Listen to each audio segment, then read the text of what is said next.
Na antiga Suméria, quando você olha para as suas tabuletas, o que elas dizem? E por que dedicariam tanto tempo a falar sobre essas coisas? Uma representação do sistema solar com a quantidade correta de planetas e relativamente na ordem e tamanho corretos. Por mais de 40 anos, uma tabuleta de argila permaneceu no porão do Museu do Iraque em Bagdá. Catalogada como um fragmento quebrado e sem valor, ninguém se deu ao trabalho de lê-la. Estavam todos enganados.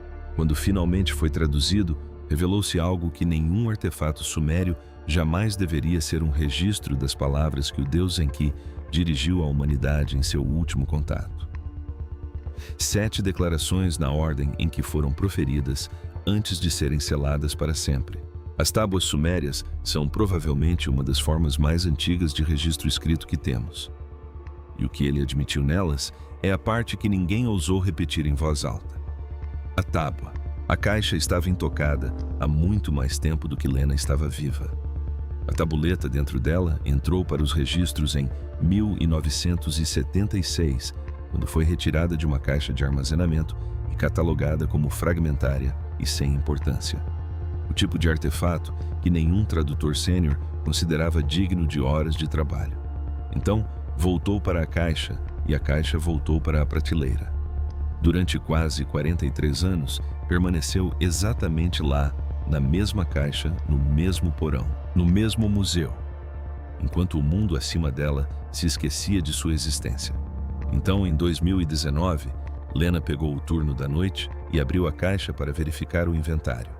Ela era uma estudante de pós-graduação, terminando suas horas de catalogação e, crucialmente, havia passado 6 anos estudando sumério arcaico, os antigos dialetos que quase ninguém lê mais. Quando virou a tabuleta sob a luz, viu o que todos os catalogadores antes dela haviam deixado passar. Não estava quebrada. Não estava incompleta. Era um documento completo escrito de ponta a ponta em um dialeto tão antigo que as próprias formas cuneiformes eram desconhecidas, a única cultura que fala sobre isso. Santé. Ela fotografou tudo naquela noite e levou as imagens para casa. Imagina ali, porque essa parte é importante. Um pequeno apartamento, uma lâmpada acesa, as fotografias espalhadas sobre a mesa da cozinha e uma mulher debruçada sobre elas, noite após noite, com um lápis e um dicionário que sempre a deixava na mão. Ela trabalhou sozinha por 11 noites. Em todo esse tempo, traduziu apenas as 6 primeiras linhas. E na 6ª linha, suas mãos já não estavam firmes. E ela largou as páginas com a face para baixo e não voltou ao museu por 3 semanas. Quando finalmente retornou, pediu uma reunião com o curador-chefe. Em uma carta que escreveu posteriormente a um colega do Museu Britânico, ela registrou as palavras que usou. "Não é um hino", disse ela a ele, "nem uma lista de reis, nem um registro econômico. É uma transcrição. Alguém anotou exatamente o que ele disse na ordem em que ele disse, enquanto ele ainda estava falando." Ela não quis revelar naquela carta quem ele era.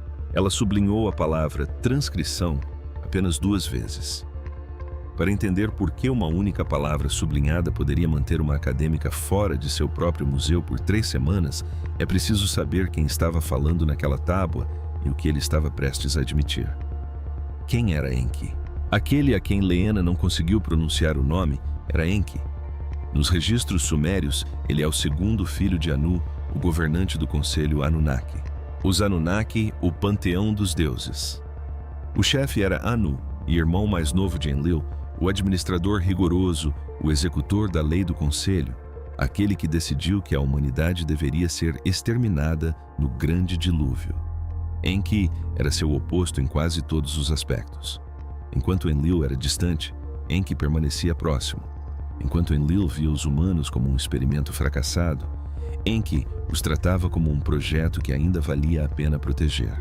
O texto o chama de muitas coisas: o Senhor da Terra, o Senhor das Águas Doces, o Criador, o Modelador. Mas o título que aparece com mais frequência ou mais próximo de sua verdadeira função não se traduz de forma clara. O sumério literal significa aquele que sabe o que está oculto. Ele era o guardião das coisas que o conselho não queria que fossem reveladas, os modelos genéticos que construíram a forma humana, os mapas dos céus, as equações do tempo e o projeto de algo que os textos simplesmente chamam de portal.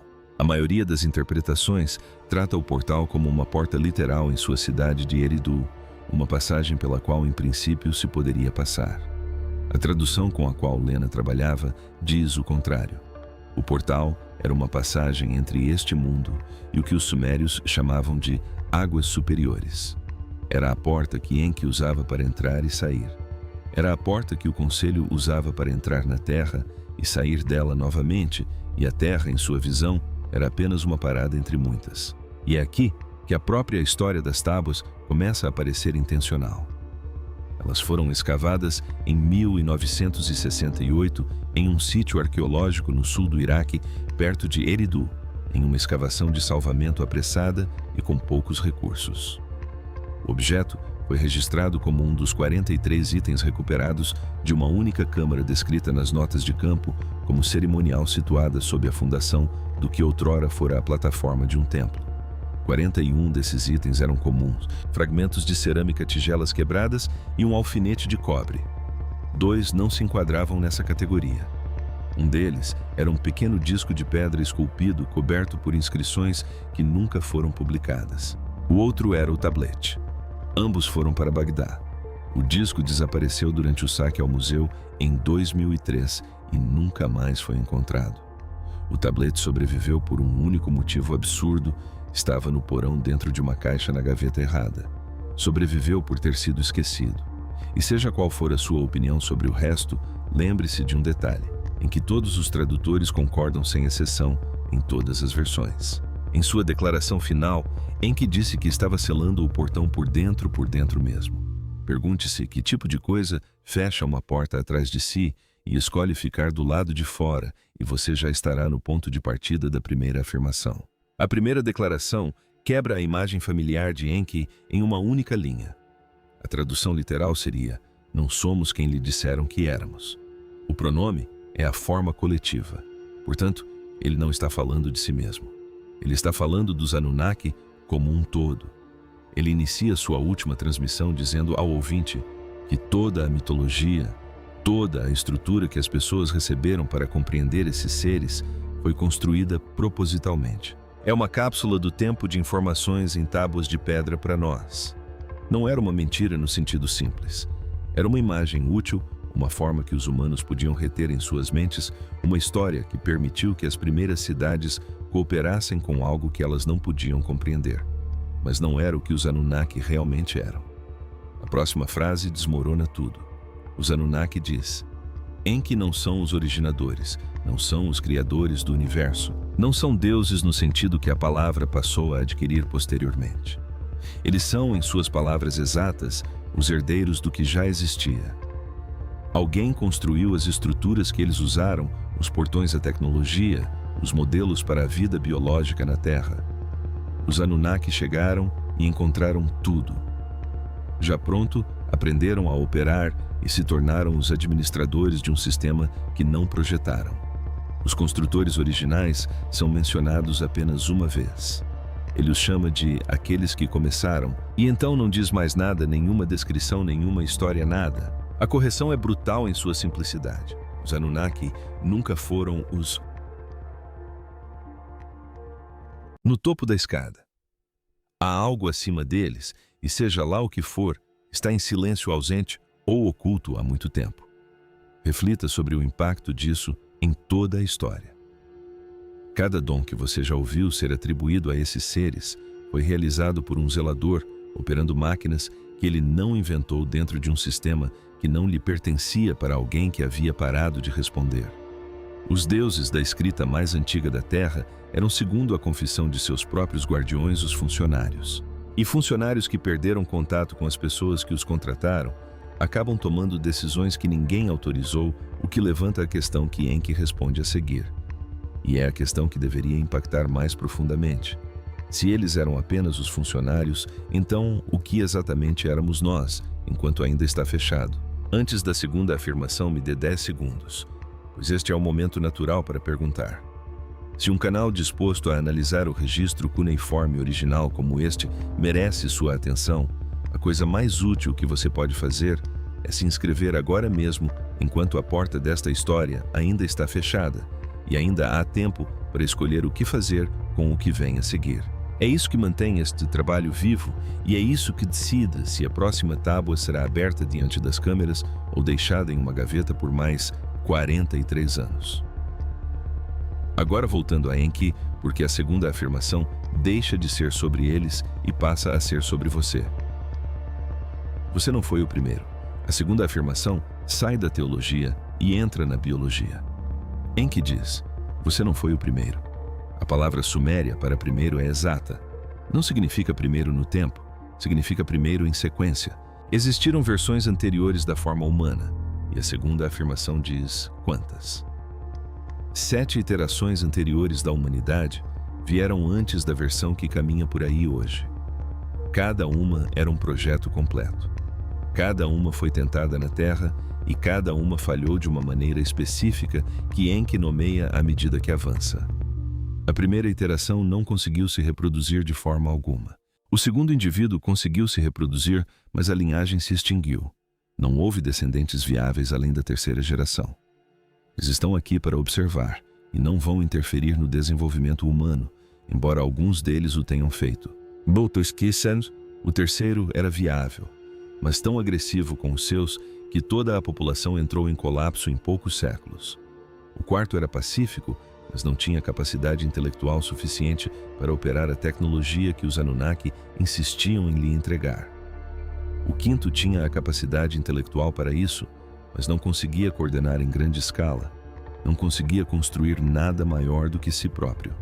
O sexto conseguia coordenar-se maravilhosamente, e então tornou-se coletivamente suicida de uma forma que os Anunnaki nunca compreenderam completamente e nunca conseguiram corrigir. O sétimo é aquele em que Enki se detém. Em todos os aspectos que o projeto havia estabelecido, o sétimo funcionou. Reproduziu-se, coordenou-se, construiu, operou a tecnologia. Era pacífico, inteligente, socialmente estável, biologicamente resistente.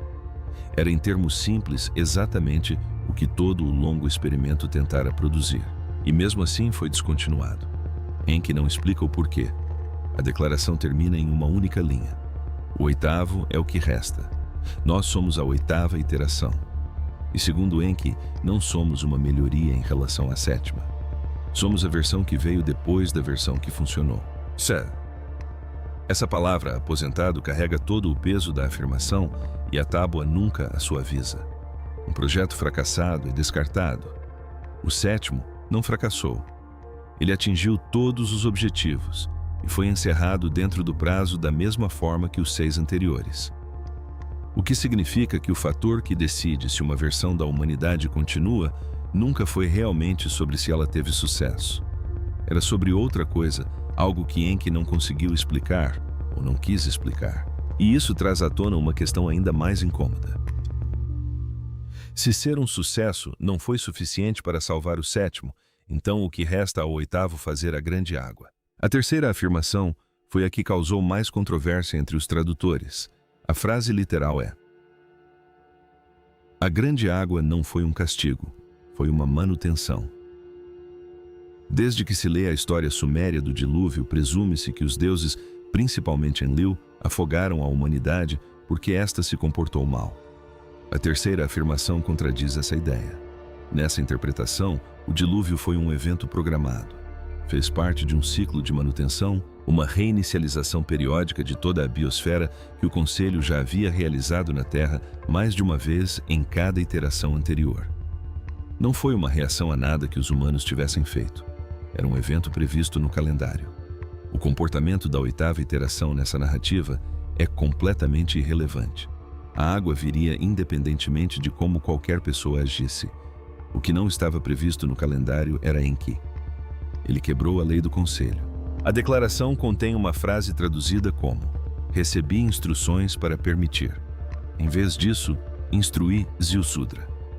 Ziusudra é o nome sumério da figura posteriormente lembrada na Bíblia hebraica como Noé.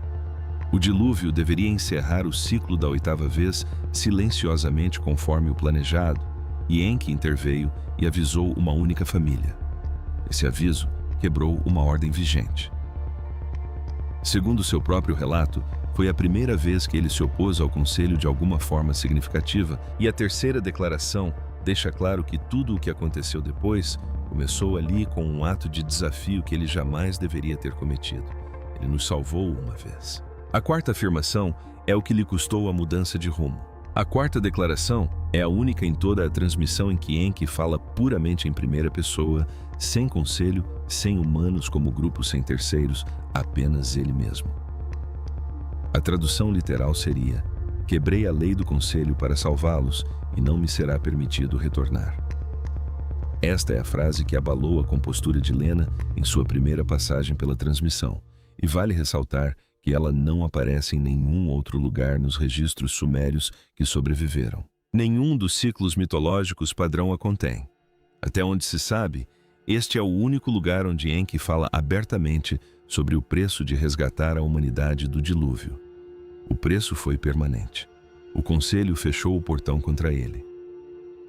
Em suas próprias palavras, a porta que estou selando foi selada contra mim primeiro. Leia isso 2 vezes. A porta que ele nos diz estar selando por dentro é uma porta da qual ele já havia sido trancado para fora. Ele não está guardando a entrada. Ele está se trancando conosco no lado errado de seu próprio exílio. Em seguida vem a passagem que os tradutores apontaram como a mais difícil de traduzir. 3 frases curtas que chegam sem qualquer atenuação. Eu sabia o que estava fazendo. Eu sabia o preço que me pagaria. Mesmo assim fiz. Essa não é a voz de um Deus como as pessoas geralmente o imaginam. É a voz de alguém que fez uma troca deliberada e está dizendo isso em voz alta para que fique registrado, enquanto a porta ainda está aberta o suficiente para que ele fale. E a quarta declaração é onde ele nomeia os 7 membros do conselho que votaram por seu exílio. Os nomes são reconhecíveis às figuras Anunnaki de alto escalão que aparecem em outros lugares do registro. 7 deles. A votação foi unânime. Aconteceu enquanto ele estava ausente. A decisão foi definitiva. Observe que ele não os registra como inimigos. Ele os registra como colegas, as figuras com quem trabalhou durante toda a duração do projeto. Nenhum deles se absteve, nenhum deles olhou para o que ele havia feito por uma única família humana e achou que valesse a pena discordar. Essa é a companhia que ele manteve até o momento em que selou a porta para todos eles, inclusive para si mesmo. Mas antes de nos contar o que há do outro lado daquela porta, ele nos conta o que nos deu e o que silenciosamente nos foi retirado. O que é ensinado?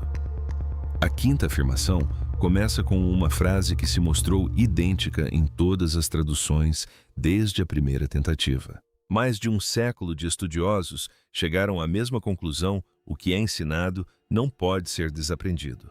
As interpretações mais antigas consideravam isso um comentário vago sobre sabedoria. A tradução que Lena utilizou afirma que não havia nada de vago nisso. Enki estava nomeando conjuntos específicos de conhecimento que ele pessoalmente transmitiu às pessoas durante o tempo em que viveu em Eridu e os apresentou em ordem.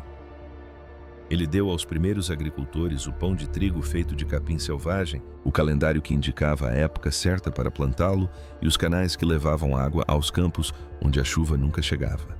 E transmitiu tudo isso a um círculo de sacerdotes no sul da Mesopotâmia que o perpetuaram por séculos sem jamais saber sua origem. Depois, deu-lhes metal, cobre e bronze e, por fim, ferro, exatamente nessa ordem.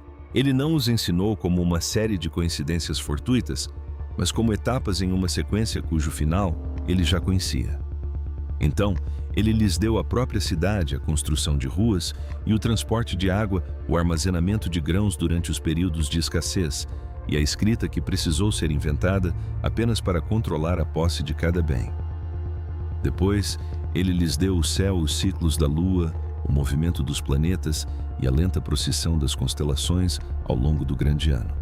E então, ele lhes deu a quinta coisa, aquela em que esta tradução se diferencia de todas as anteriores. Ele ensinou os humanos a gerenciar a duração de suas próprias vidas. Não a imortalidade, nada tão preciso quanto isso, mas um padrão exato de dieta e comportamento que, se seguido, permitiria que a pessoa vivesse por várias centenas de anos. Os primeiros reis sacerdotes o praticavam. Suas longevidades, aquelas registradas nas listas reais com números que os historiadores descartam como mito, eram, de acordo com a tábua, simplesmente precisas.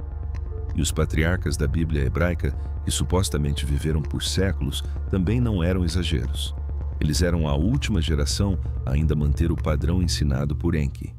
Então, em algum momento entre Eridu e esses patriarcas, o padrão desapareceu. Exceto que, de acordo com a quinta declaração, ele não desapareceu. Foi tomado suprimido por uma facção rival pelo povo de Enlil, que queria que a vida humana fosse encurtada propositalmente para que nenhuma pessoa pudesse viver o suficiente para acumular conhecimento real ao longo das gerações e começar a fazer perguntas reais. E isso, no relato de Enki, foi a coisa mais prejudicial já feita à oitava iteração. O encurtamento da vida humana nos separou de nossa própria profundidade. Forçou cada geração a recomeçar do zero, aprendendo as mesmas coisas novamente e morrendo antes que qualquer aprendizado pudesse se consolidar. E isso garantia que ninguém jamais viveria o suficiente para descobrir o que lhes havia sido feito. Não apenas temos uma vida curta, como fomos feitos para termos uma vida curta, para que nunca entendêssemos o resto, que é exatamente para o que serve a porta. E na sexta declaração, Enki finalmente nos revela o que está por trás disso, o gabinete. A sexta aposta afirmação descreve a própria porta, e não é uma porta como você a imagina. Nas palavras do próprio Enki, é uma fina camada na superfície do mundo. Há lugares na Terra, diz a tábua, onde a membrana entre esta realidade física e as águas superiores é mais fina do que em qualquer outro lugar. E nesses lugares, com o conhecimento correto, uma passagem pode ser aberta. Os Anunnaki as usavam rotineiramente. Eles vinham, partiam, voltavam, sim, retornavam. A porta em Eridu era uma das principais e, de acordo com a sexta afirmação, era a maior da superfície da Terra. O que espera do outro lado não é o céu nem qualquer paraíso. É o lugar de onde os Anunnaki vieram. E é algo mais do que isso.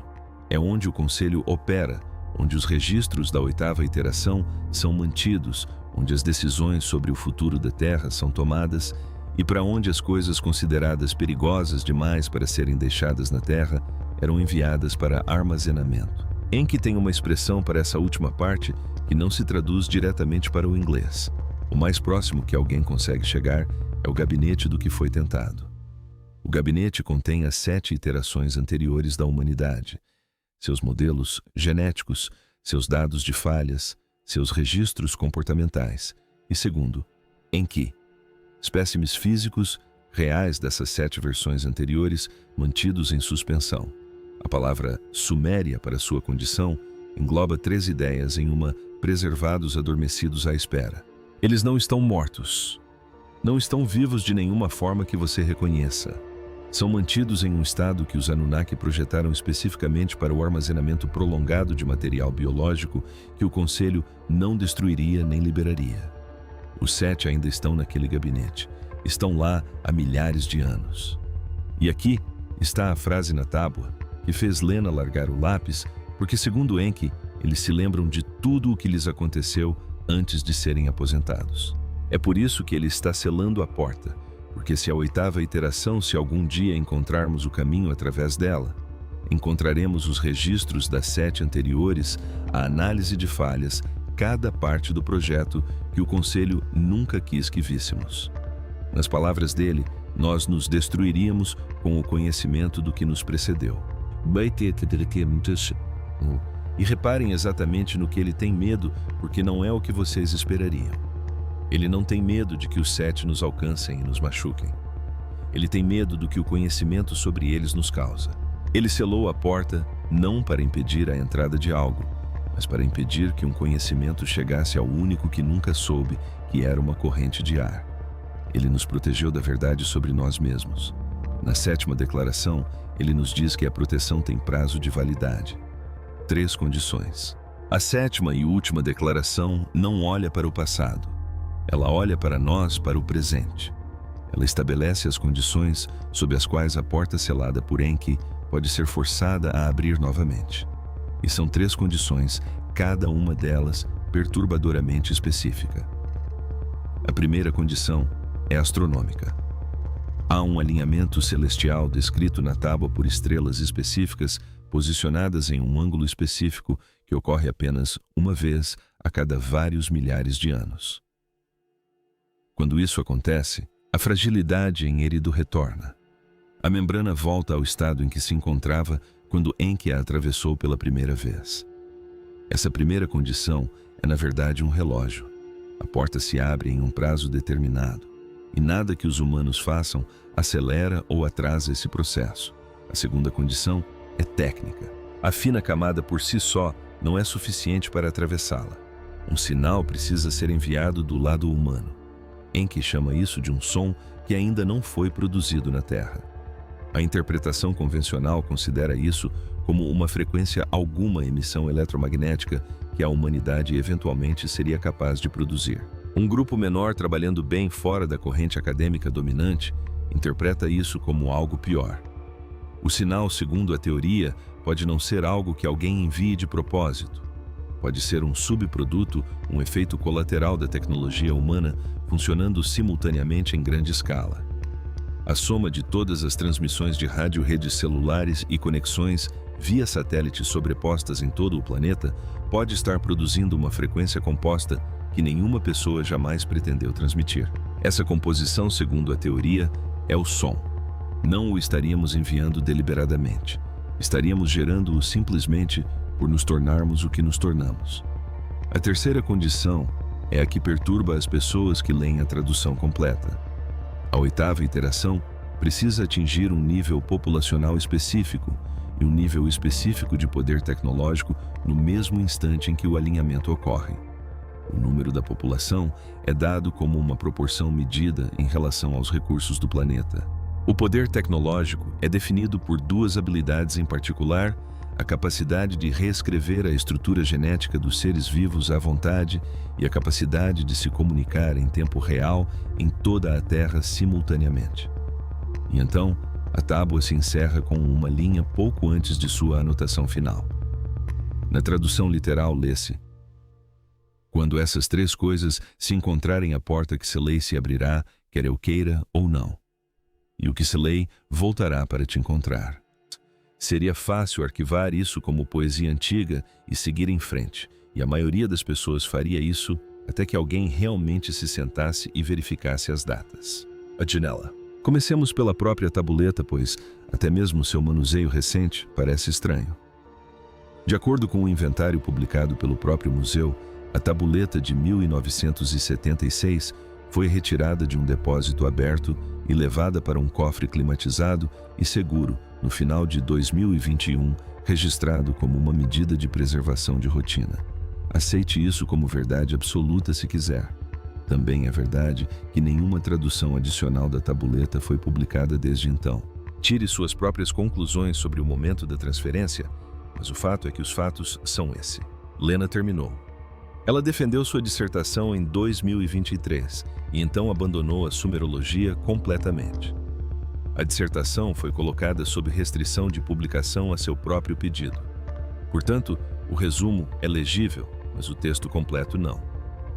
Esse resumo descreve a sétima afirmação como uma previsão astronômica internamente consistente, cujo alinhamento resolve para uma janela dentro do século atual. Uma descrição que, diga-se de passagem, nunca foi verificada de forma independente fora de seu próprio trabalho. 3 astrônomos, supostamente trabalhando separadamente em 3 países diferentes, teriam verificado seus cálculos e chegado à mesma janela. Nenhum deles concordou em ser identificado na publicação. Nada disso foi publicado formalmente e nada disso foi confirmado de forma independente. Portanto, considere cada palavra como uma afirmação e não como uma descoberta. O que a afirmação diz é o seguinte: o alinhamento não corresponde a nenhuma referência astronômica suméria conhecida e coincide com uma que, nesta leitura da tabuleta, situa-se aproximadamente entre 2028 e 2063. Estamos dentro dessa janela agora, e o resto dos cálculos é difícil de explicar com delicadeza. Das 3 condições de Enki, o nível populacional foi atingido. O poder tecnológico foi atingido, a edição genética de um lado e a comunicação instantânea em todo o planeta do outro, ambas alcançadas nos últimos 15 anos aproximadamente. O alinhamento segundo a tábua ocorre em nosso século. 3 fechaduras, 2 já abertas, uma restante. A que ainda está pendurada é o sinal, o som que ainda não foi produzido nesta terra. Já foi divulgado se a avalanche de ruído que lançamos no ar a cada segundo o produziu acidentalmente, é exatamente o que as pessoas mais próximas do tablet não vão discutir. E novamente tudo isso os astrônomos à janela, a dissertação restrita é uma cadeia de afirmações que nunca foi verificada de forma independente. O que não está em discussão é a frase na tábua. E a frase diz que a porta se abrirá quer Enki queira ou não, e que o que ele selou retornará para nos encontrar. A tábua não diz o que acontece no dia em que ela se abre. Ela termina nessa frase. E então, um único símbolo, o sumério arcaico para fim da transmissão. O que quer que ele tenha dito depois disso, se é que disse alguma coisa, ou nunca foi registrado ou foi registrado, mas esse pedaço da tábua ainda não veio à tona. O círculo. Há um último detalhe, e então poderei encerrar a busca. A câmara onde a tabuleta foi desenterrada em 1968 foi brevemente revisitada em 2015 por uma pequena equipe internacional. Eles relataram uma única característica que o relatório de campo original jamais mencionou: uma depressão circular no centro do chão com aproximadamente 2 metros de diâmetro, cuja superfície interna foi polida por algo que não era uma ferramenta.